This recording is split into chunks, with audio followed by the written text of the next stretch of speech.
안녕하세요. 저는 인간관계에 의해 나눔과 배려에 대해서 발표할 신한대학교 분반 2반 2020-1505 이승은입니다. 우선 목차를 한번 살펴볼 건데요.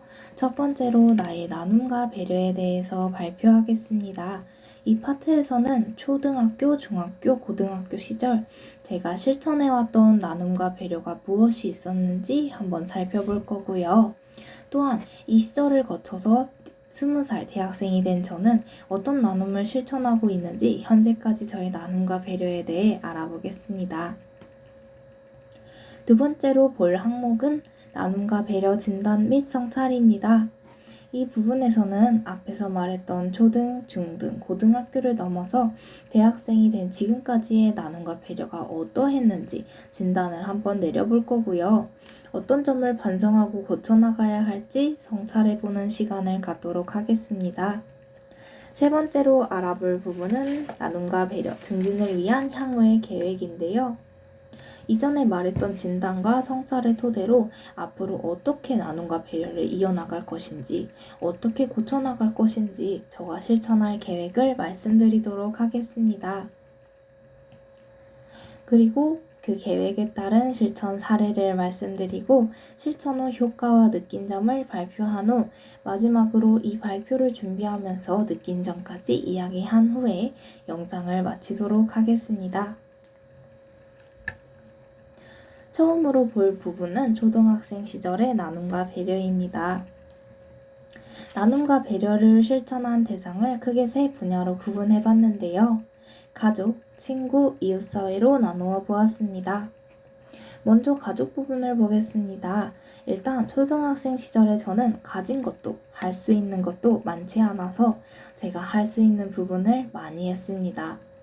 부모님 안마라든지 심부름을 도와드린다든지 아님 청소나 빨래를 대신하면서 집안일을 도와드렸습니다.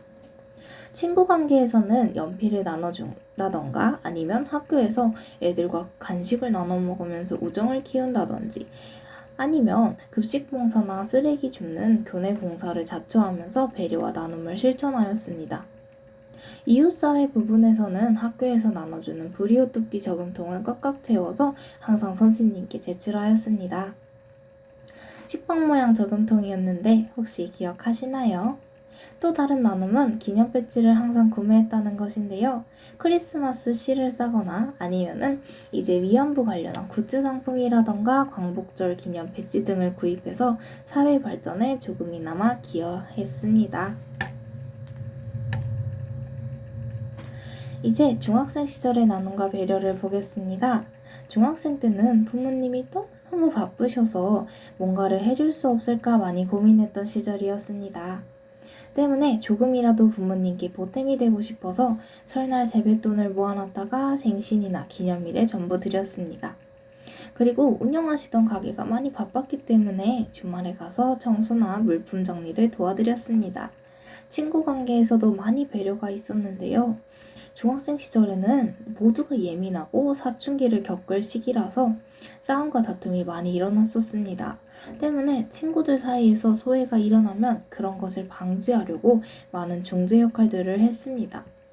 최대한 배려하면서 친구들의 기분을 맞춰주려고 애썼고 그 안에서 힘들지 않도록 많이 챙겨주고 위로했던 기억이 납니다. 또 제가 인간관계에 대한 고민으로 많이 힘들어할 때 도와주었던 친구가 있었는데요. 그 친구가 너무너무 고마워서 친구에게 자주 선물과 편지를 주었습니다.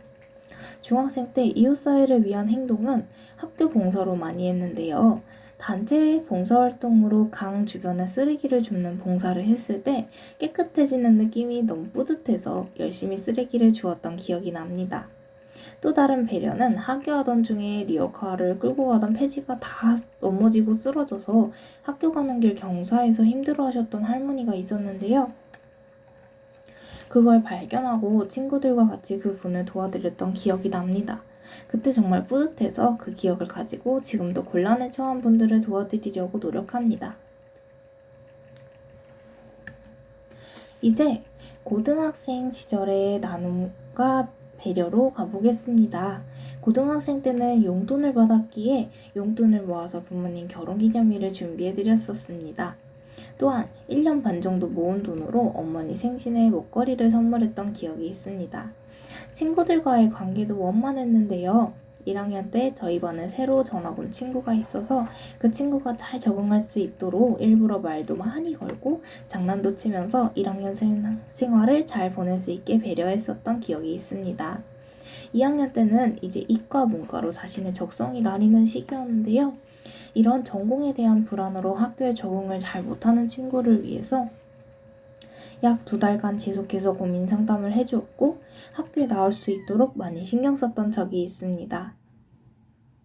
이웃사회에 대한 부분은 기억에 남는 일이 한 가지 있는데요. 바로 교회에서 열린 아나바다 운동에 참여해서 수익금을 많이 낸 것이었습니다. 그때 몽구류를 정말 싸게 팔았는데 아이들이 많이 와서 수익금이 많았습니다. 그렇게 벌어들인 돈은 교회에 기부하여 교회에서 모아 사회에 공헌했습니다. 이제 이렇게 시간이 지나서 대학생이 된 저는 지금 어떤 나눔과 배려를 하고 있을까요? 일단 첫 번째로 제가 가족에게 피해를 안 주고 할 수 있는 나눔과 배려가 대학 등록금을 자급자족하는 것이었습니다. 첫 등록금은 장학금을 받았고 지금까지 계속 등록금은 부모님께 손 빌리지 않고 저 혼자 스스로 해결을 해왔습니다. 그리고 친구 관계에서는 나눔과 배려가 꽤 많았는데요. 재수를 준비하느라 힘들어하는 친구가 있어서 그 친구를 위해 정기적으로 간식과 선물 그리고 응원의 메시지를 보냈었습니다. 또 다른 친구에게는 알바 자리를 구해주기도 했습니다. 대학생이 되면서 이웃사회에 대한 나눔과 배려의 실천이 현저하게 적어졌는데요. 가장 최근에 한 것은 넘어진 분을 도와드린 것이었습니다. 친구와 이제 놀려고 대로변을 지나다가 골목 쪽으로 가고 있었는데요.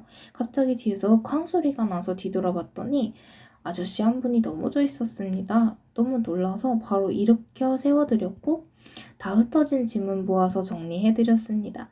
괜찮으신지 여쭤보니까 다친 곳은 없다고 하셔서 다행히 부축해서 지하철역까지 모셔다 드렸던 기억이 있습니다. 이렇게 저는 소소하게 나눔과 배려를 실천을 해왔는데요.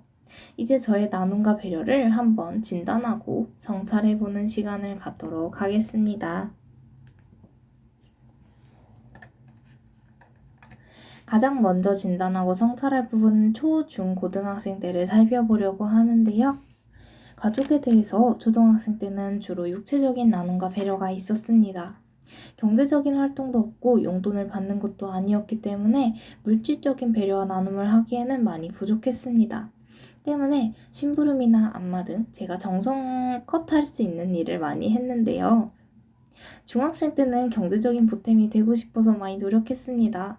특히 설날에 세뱃돈을 많이 받았기 때문에 그 돈을 부모님께 드림으로써 나눔을 실천했습니다. 고등학생 때는 용돈을 받는 시기였는데요. 용돈을 받았기 때문에 부모님께 기념 선물을 드리거나 준비하는 등의 경제적인 나눔과 배려가 가능했습니다. 이웃사회에 대해서 초등학생 때는 앞에서 말씀드린 것과 같이 학교에서 이루어지는 행사를 참여하며 나눔과 배려를 이어나갔고 중학생 때는 학교에서 주어지는 의무로서 나눔과 배려를 하였습니다.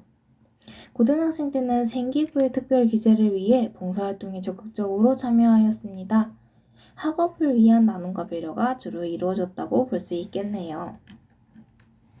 친구 같은 경우는 초등학생 때 문구를 나눠주거나 간식을 나눠 먹음으로써 내 편을 만들기 위한 나눔과 배려가 이루어졌습니다.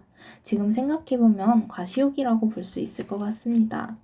중학생 때는 인간관계를 유지하는 것이 정말 중요했기 때문에 그것을 위한 나눔과 배려가 많이 이루어졌는데요. 고등학생 때도 마찬가지로 인간관계 유지를 위한 나눔과 배려졌으나 누군가 나에게 기대어준다는 사실이 정말 기뻤기 때문에 그런 과정, 나눔과 배려를 하는 과정이 좋았습니다. 대학생이 되어서는 사회생활을 바로 시작했는데요. 직장을 다니다 보니까 초, 중, 고 때와는 차이가 많이 날 정도로 가족에게 나눔을 할 수 있는 물질적인 나눔이 커졌습니다. 이웃사회에 대한 나눔과 배려는 안타깝게도 학교에서 이루어지는 의무가 줄어들었기 때문에 실천하는 것이 많이 낮아졌습니다. 하지만 친구에 대한 나눔과 배려는 커졌습니다. 제가 해줄 수 있는 역량이 늘어나다 보니까 그만큼 친구에게도 많은 것을 나누고 배려해줄 수 있었습니다. 네, 이렇게 진단을 한번 해봤는데요. 이렇게 진단을 하고 나니까 성찰할 점이 많이 보였습니다. 이제 성찰에 관해서 말씀드리도록 하겠습니다. 첫 번째로 가족 부분에서 성찰을 해볼 건데요. 초등학교, 중학교, 고등학생 때는 마음을 통해서 나눔과 배려를 하고 제가 할 수 있는 최대의 선에서 나눔과 배려를 했었으나 대학생이 되어서는 물질적으로만 나눔이 많이 이루어진 것 같습니다. 때문에 제가 이만큼 주니까 이런 생각이 저도 모르게 자리가 잡아 있더라고요. 돈이 전부는 아니었지만 직장 생활을 하면서 돈을 번다는 고향감에 저도 모르게 물질 만능주의적인 사상이 약간은 자리 잡은 것 같습니다. 이런 점을 고치고 제가 할 수 있는 부분에서 부모님도 도와드리고 집안일도 해드리고 힘든 일이 있으면 고민도 듣는 그런 방향으로 나눔과 배려를 이어나가야겠다고 생각이 들었습니다. 또한 대학생이 되어서 의무적인 봉사가 줄어들었기 때문에 이웃사회를 위해 어떤 것을 할 수 있을지 많이 생각을 해봤습니다. 곤란한 분들이 계시면 바로 도와드리려고 습관을 가져야겠다는 생각을 했습니다.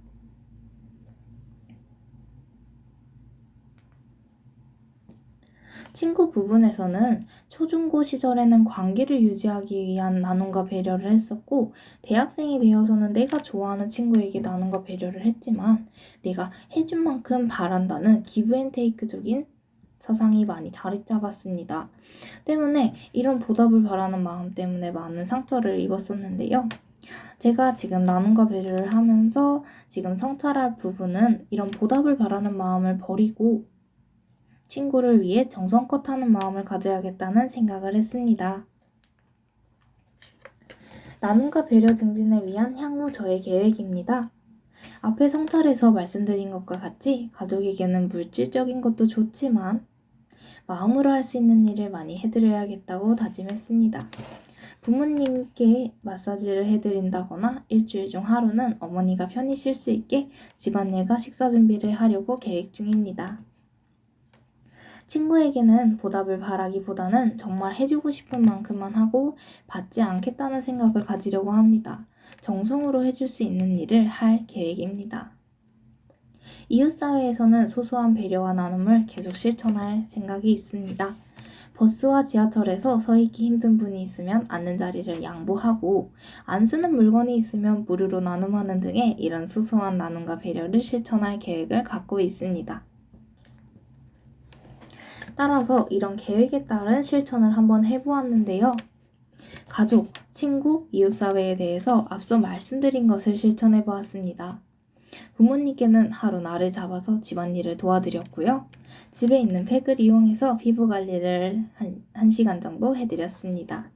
친구에게는 욕심을 버리고 해줄 수 있는 부분에 최선을 다해 선물을 준비했습니다. 정성이 담긴 편지를 준비하였고 하나밖에 없는 스케치북 편지를 준비해봤습니다. 이웃사회에 대해서는 중고나라나 당근마켓에 어릴 때 읽었던 동화책이나 청소년기에 읽었던 청소년 권장 도서들을 무료로 나눔했습니다. 앞으로도 종종 나눔할 예정입니다.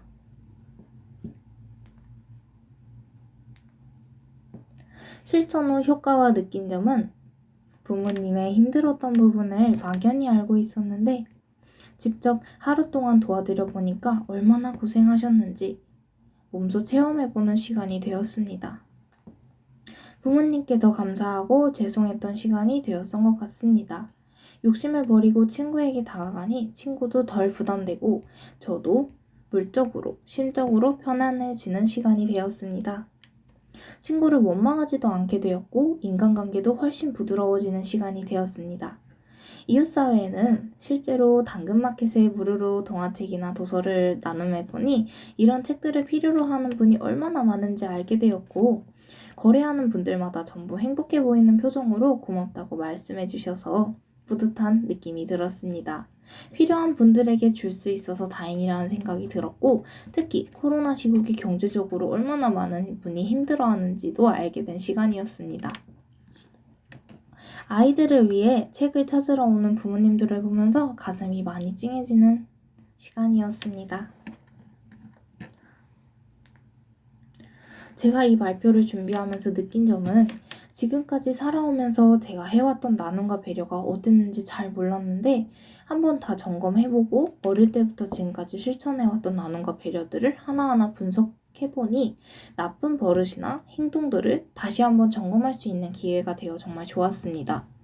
객관적으로 저의 행동을 보고 나니까 고쳐야 할 점이라든지 아니면 조금 더 보완했으면 좋을 것 같은 부분을 실천에 옮겨보니까 간단한 건데도 지나치고 넘어간 과거의 제 자신이 부끄러운 생각이 들었습니다. 나눔과 배려가 마냥 크고 어려운 것이라고 생각을 했는데 이렇게 작성하고 보니까 사소한 행동이 모두 모여 긍정적인 영향을 끼치는 것을 보고 앞으로도 소소한 나눔과 배려를 지속해서 실천해야겠다는 생각이 들었습니다. 그리고 지속해서 실천할 수 있을 것 같다는 자신감도 들었습니다. 무엇보다 고쳐야 할 점을 개선을 하려고 하니까 제 자신도 편해지고 상대방도 기뻐하는 모습을 보며 뿌듯한 시간이 되었다는 점이 가장 보람찬 것 같습니다. 이런 기회를 마련해 주신 교수님께도 정말 감사의 인사를 드리고 싶습니다. 정말 감사합니다. 이제 앞으로 실천할 소소한 나눔과 배려를 다짐하면서 발표를 마치도록 하겠습니다. 지금까지 들어주셔서 정말 감사합니다. 발표자 이승은이었습니다.